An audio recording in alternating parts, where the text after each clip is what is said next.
రోడ్డుపై తోపుడు బండి తోసుకుంటూ పకోడీలు అమ్మే ఓ నిరుపేద వ్యక్తి ఓ బిడ్డను ఐఏఎస్ చేశారు. మరో ముగ్గురు బిడ్డలను డాక్టర్స్ను చేశారు. ఇలా తన బిడ్డల విషయంతో ఆ తండ్రి గెలిచాడు. ఆ ఆదర్శవంతమైన సక్సెస్ స్టోరీ గురించి ఇప్పుడు తెలుసుకుందాం.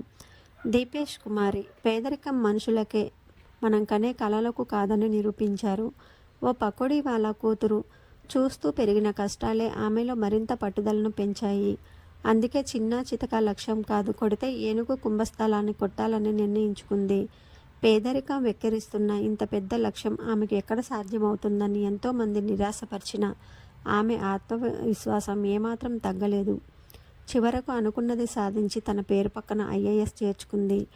ఇలా తోపుడు బండిపై పకోడీలు అమ్మే వ్యక్తి కూతురు దీపేష్ కుమారి సక్సెస్ స్టోరీ తెలుసుకుందాం. రాజస్థాన్ రాష్ట్రం భరత్పూర్ పట్టణంలోని అటల్ బంద్ ఏరియాలో గోవింద్ కుమార్ కుటుంబంతో కలిసి జీవించేవారు. అతడు రోడ్డుపై తోపుడు బండి పెట్టుకొని పకోడీ వంటి చిరుతిళ్ళు అమ్మేవారు. ఇలా ఎండనక వాననక వచ్చే ఆదాయం చాలా తక్కువ. అయినా అతడు ఏనాడు కుటుంబాన్ని, పిల్లల చదువులను నిర్లక్ష్యం చేయలేదు. దీని ఫలితమే ఇప్పుడు అతడి పిల్లలు ఐఏఎస్ డాక్టర్స్ అయ్యారు.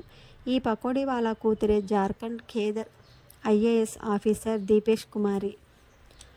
ఇలా పిల్లలను చదివించడం ద్వారా ఆ తండ్రి సక్సెస్ అయ్యారు. ఆర్థిక కష్టాలు, అవమానాలు, చిన్న గదిలో 7 వ్యక్తులుండే కుటుంబం దీపేష్ కుమార్ని ఉన్నత లక్ష్యాల వైపు నడిపించాయి. తమ కష్టాలకు పరిష్కారం చదివే అని గుర్తించిన ఆమె ఎంతో కసితో చదివేది.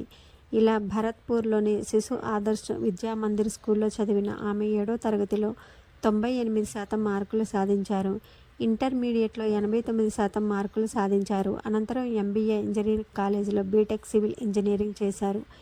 ఈ నిరుపేద ఆడబిడ్డ దీపేష్కు అత్యున్నత విద్యా సంస్థల్లో చదివే అవకాశం వచ్చింది. ఎంటెక్ తర్వాత ఓ ప్రైవేట్ కంపెనీలో మంచి శాలరీతో ఉద్యోగంలో చేరారు. ప్రైవేట్ ఉద్యోగం కంటే ప్రభుత్వ ఉద్యోగం సరైనదని భావించిన ఆమె ప్రైవేట్ ఉద్యోగాన్ని మానేసి చిన్న చితక ఉద్యోగం కాదు, సివిల్ సర్వీసెస్ సాధించాలని నిర్ణయించుకున్నారు. ఈ దిశగా అడుగులు వేసి 2వ ప్రయత్నంలో సక్సెస్ అయ్యారు. మొదట యూపీఎస్సీ ఎగ్జామ్కు సొంతంగానే ప్రిపేర్ అయ్యారు. సొంతంగా ప్రిపేర్ అవ్వడం వల్ల 2020లో మొదటిసారి సివిల్ సర్వీస్ పరీక్ష రాసి విజయం సాధించలేకపోయినా ఆమెలో కసి పట్టుదల బాగా పెరిగి ఢిల్లీకి వెళ్ళి కోచింగ్ తీసుకుంది. 2021లో ఆల్ ఇండియా 93 ర్యాంకు సాధించారు. ఇలా ఓ పకోడీ వాళ్ళ కూతురు కాస్త ఐఏఎస్ అయింది. దీపేష్ కుమారిను జార్ఖండ్ రాష్ట్రానికి కేటాయించారు. ఇప్పుడు ఆమె జార్ఖండ్ రోడ్డు రవాణా హైవేస్ విభాగానికి అసిస్టెంట్ సెక్రటరీగా పనిచేస్తున్నారు. తన పనితీరులో అక్కడ కూడా మంచి గుర్తింపు తెచ్చుకోవడమే కాదు, ప్రజలకు అందుబాటులో ఉంటూ పీపుల్స్ ఐఏఎస్గా మారారు. కేవలం దీపేష్ కుమారి మాత్రమే కాదు, తన తోబుట్టువులు కూడా అందరూ గర్వపడేలా చేయాలని కసి పెంచుకున్నారు. ఓ సోదరి ఢిల్లీలోని సర్దార్ గంజ్ ప్రభుత్వ హాస్పిటల్లో డాక్టర్గా పనిచేస్తున్నారు. ఇలా అందరూ సక్సెస్ బాటలోనే ఉన్నారు.